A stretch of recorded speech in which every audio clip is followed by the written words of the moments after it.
नमस्कार, मैं पथिक द ट्रैवलर अपने YouTube चैनल में आपका हार्दिक स्वागत करता हूं। आज जिस विषय पर बात करेंगे उसका नाम है portfolio management service. Portfolio management service और म्यूचुअल फंड सामान्य तौर पर कोई भी इन्वेस्टर जो थोड़ा एडवांस लेवल पे है या जो HNI high net worth individual, वो उस प्रकार का इंडिविजुअल इन्वेस्टर जिसको एक ज़्यादा अमाउंट लगाना है, वो हमेशा ही कंफ्यूज रहता है कि क्या करें, पैसा PMS के थ्रू लगाए या म्यूचुअल फंड के थ्रू लगाए। तो चलिए शुरू करते हैं। म्यूचुअल फंड में जो पैसा लगता है वो पब्लिक से लिया जाता है, सबका पैसा म्यूचुअली इकट्ठा किया जाता है और mutual fund company, asset management company वो पैसा अलग अलग इक्विटी शेयर में, बॉन्ड्स में या गोल्ड में या कोई भी अदर एसेट क्लास में लगाती है। पोर्टफोलियो मैनेजमेंट सर्विस क्या है? इसको आप ऐसे समझिए कि ये आपका एक प्राइवेट कस्टमाइज्ड म्यूचुअल फंड है। अगर आपको ये इच्छा है कि आपका खुद का एक फंड मैनेजर हो जो आपका पैसा मैनेज करे, आपका पोर्टफोलियो मैनेज करे, जिसके लिए आपको एक फीस देनी है और बदले में आपको जो है आपके ऑब्जेक्टिव के हिसाब से, फिनेंशियल ऑब्जेक्टिव के हिसाब से, आपके रिस्क टेकिंग कैपेबिलिटी के हिसाब से एक टेलर मेड पोर्टफोलियो आपका प्रोफेशनल द्वारा चलाया जाए, तो उसको बोलते हैं portfolio management service. Portfolio management service की इंडिया में 400 कंपनियां हैं जो ये सर्विस ऑफर करती है। अब वो करते क्या है कि मिनिमम आपसे 50 लाख रुपया लेंगे। देखिए, सेबी का रूल है कि अगर आपको पोर्टफोलियो मैनेजमेंट सर्विस हायर करनी है, मतलब आपको PMS में इन्वेस्ट करना है या उसके थ्रू इन्वेस्ट करना है, तो मिनिमम अमाउंट जो है वो 50 लाख है। पहले 25 लाख थी, शायद 2020 में उसको 50 लाख कर दिया गया है। जब आप ये 50 लाख रुपया किसी भी PMS कंपनी को दोगे तो वो क्या करेंगे कि आपका पैसा अलग अलग एसेट क्लास पे लगाएंगे, आपके फाइनेंशियल ऑब्जेक्टिव को ध्यान में रखते हुए, आपकी रिस्क टेकिंग कैपेबिलिटी को ध्यान में रखते हुए। किस किस एसेट क्लास में वो पैसा लगाएंगे? तो वहीं सारे जो नॉन एसेट क्लासेस है, इक्विटी में लगा सकते हैं, बॉन्ड में लगा सकते हैं, हो सकता है कि गोल्ड में भी लगाए या दूसरे ऐसे ही नॉन एसेट क्लासेस में वो पैसा लगाएंगे। ये जो पैसा लगाएंगे या ये जो पोर्टफोलियो मैनेज करेंगे वो आपके ही डीमैट के थ्रू होगा। मतलब एक्चुअली आप इनको एक तरीके से राइट्स दे दोगे कि आपके नाम पे ही डीमैट खुलेगा और वो पावर ऑफ अटर्नी या कोई भी जो रेगुलेटेड और कॉन्ट्रैक्चुअल अरेंजमेंट है सेबी के अप्रूव्ड, उसके तहत आप उनको लीगली राइट दे देंगे कि वो आपका पूरा जो पोर्टफोलियो है वो चलाए। अब इसके कुछ प्रकार होते हैं, 4 प्रकार मुख्य तौर पर होते हैं। एक हो गया एक्टिव PMS, दूसरा हो गया पैसिव PMS, तीसरा हो गया डिस्क्रिशनरी PMS और चौथा हो गया नॉन डिस्क्रिशनरी PMS। तो देखिए, एक्टिव PMS जैसे एक्टिव म्यूचुअल फंड होता है कि वो क्या करेंगे कि अपनी रिसर्च के हिसाब से शेयर जो है आपके पोर्टफोलियो में उसको बेचेंगे या खरीदेंगे, या कोई भी दूसरी जो एसेट क्लास है आपके पोर्टफोलियो में वो एक्टिवली मैनेज करेंगे। पैसिव PMS इंडिया में बहुत रेयरली देखे जाते हैं, पर वो किसी पर्टिकुलर इंडेक्स को या पर्टिकुलर थीम को जैसे कि कोई बेंचमार्क को फॉलो कर सकते हैं, पर ऐसे PMS वैसे कम ही है।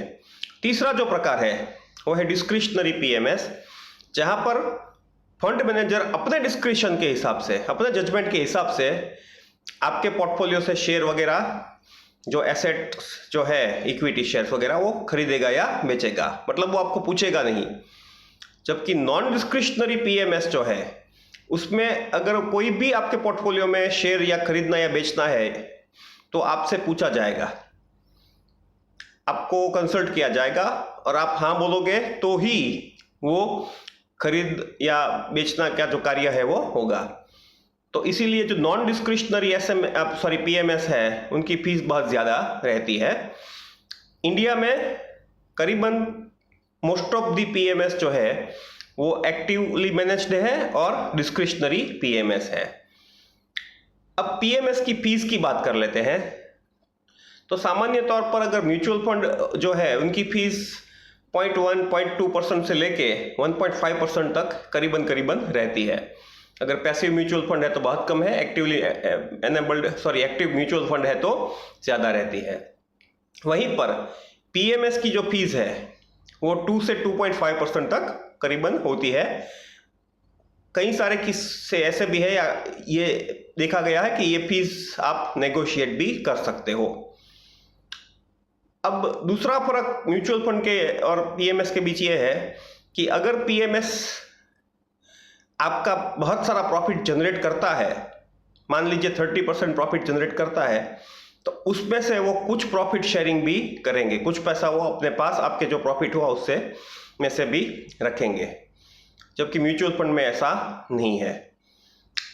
तो ओवरऑल पीएमएस जो है वो म्यूचुअल फंड से काफ़ी महंगा है, पर इसमें फ़ायदा यह है कि आपकी जो फिनेंशियल ऑब्जेक्टिव्स है या आपकी जो रिस्क टेकिंग कैपेसिटी है उसके हिसाब से आपको एक टेलर मेड प्रोफेशनल सर्विसेज मिलती है। आपको पीएमएस कैसे चुनना चाहिए? तो जनरली ऐसे ही पीएमएस को चुने कि जो बेस्ट परफॉर्मिंग म्यूचुअल फंड है उससे भी बढ़िया रिटर्न्स कंसिस्टेंटली दे रहे हो, ऐसे ही पीएमएस को आपको चुनना चाहिए। दूसरी बात यह है कि पीएमएस की क्योंकि 400 कंपनियां हैं तो इन पर रिसर्च रिपोर्ट बहुत कम मिलेगी, मतलब ये जानना मुश्किल होगा कि कौन से पीएमएस अच्छे हैं। तो आपको इंडिविजुअली ये फाइंड आउट करना पड़ेगा कि किसी इन्वेस्टर ने किसी पर्टिकुलर पीएमएस में इन्वेस्ट किया था तो उसका एक्सपीरियंस कैसा रहा। तो अपने दोस्तों में या नेटवर्क में शायद आपको ज़्यादा रिसर्च करना पड़े। एक और चीज़ जो आपको पीएमएस के बारे में याद रखनी है कि 50 लाख का इन्वेस्टमेंट है, उसका मतलब क्या हुआ? मतलब ये हुआ कि आपको मिनिमम 50 लाख का चेक देना पड़ेगा। अगर आपने 50 लाख इन्वेस्ट किया, मार्केट गिर गया और आपके इन्वेस्टमेंट की वैल्यू 44 लाख हो गई, तो आपको 6 लाख का चेक और देना पड़ेगा। तो किसी भी समय जब आपका पीएमएस चल रहा है तो उसकी राशि जो है वो 50 लाख के नीचे नहीं जा सकती, जबकि म्यूचुअल फंड में ऐसी कोई प्रॉब्लम नहीं है। अब घूम फिर कर सवाल यही आता है कि किस में इन्वेस्ट करें, म्यूचुअल फंड में या पीएमएस में। तो देखिए, अगर आप एक बहुत हाई नेटवर्थ इंडिविजुअल हो, आप इन्वेस्टिंग के रिस्क वगैरह समझते हो, बारीकी से समझते हो, और आपको लगे कि कोई पर्टिकुलर पीएमएस कंपनी जो है उसकी जो इन्वेस्टमेंट थीसिस है, मतलब इन्वेस्टमेंट का जो स्टाइल है वो आपको बहुत ज़्यादा पसंद आ गया या आपको लगता है कि उसमें बहुत ज़्यादा रिटर्न जनरेट होगा, तो ही आपको पीएमएस में जाना चाहिए। For a retail investor, mutual fund is the best way to participate in the market. Market में इन्वेस्ट करने का सबसे बढ़िया तरीका आज भी रिटेल इन्वेस्टर्स के लिए म्यूचुअल फंड ही है, क्योंकि म्यूचुअल फंड की फीस कम है, प्रोडक्ट जो है वो समझने में भी सरल है, उसमें इन्वेस्टमेंट भी आप कम कर सकते हो। सबसे बड़ा फायदा जो म्यूचुअल फंड देता है, जो पीएमएस नहीं देता है, वो है कि आप इसमें एसआईपी के थ्रू भी म्यूचुअल फंड में इन्वेस्ट कर सकते हो।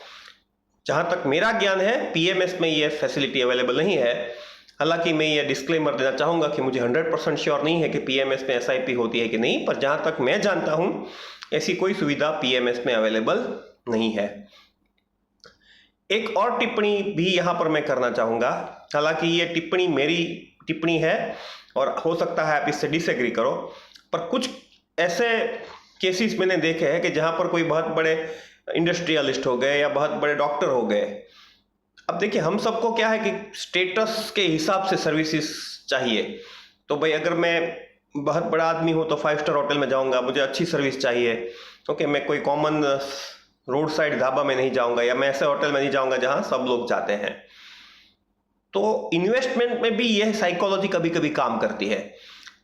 कुछ जो हाई नेटवर्थ इंडिविजुअल्स हैं उनको ऐसा लगता है कि मेरे स्टेटस के हिसाब से मुझे पर्सनलाइज्ड इन्वेस्टमेंट सर्विस मिलनी चाहिए, और पीएमएस उनकी इस साइकोलॉजिकल नीड को, स्टेटस की साइकोलॉजिकल नीड को भी एड्रेस करता है। तो अगर आप पीएमएस सिर्फ स्टेटस के लिए खरीद रहे हो तो शायद आपसे ज्यादा मूर्ख और कोई नहीं है। इन्वेस्टमेंट आप इसीलिए करते हो कि आपका वेल्थ जनरेट हो, वो चाहे पीएमएस के थ्रू हो, डायरेक्ट स्टॉक के थ्रू हो या म्यूचुअल फंड के थ्रू हो।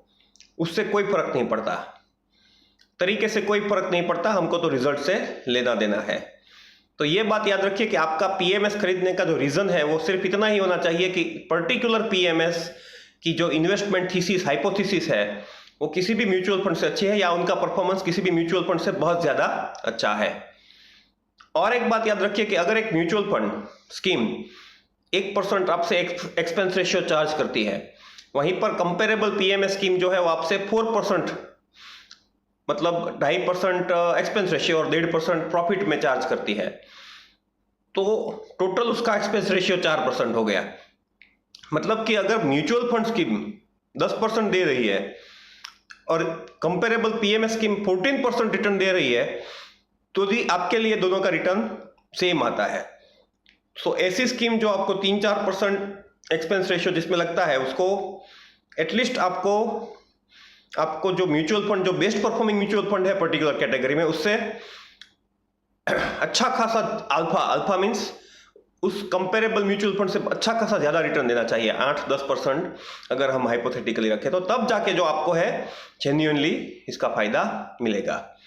एक और चीज है, अगर आपकी जो 50 लाख की वैल्यू है इन्वेस्टमेंट की वो 17 लाख हो जाती है तो आप प्रॉफिट बुक कर सकते हो, पर at any point of time आपको है ना अपने पीएमएस में 50 लाख रुपए तो रखने ही पड़ेंगे।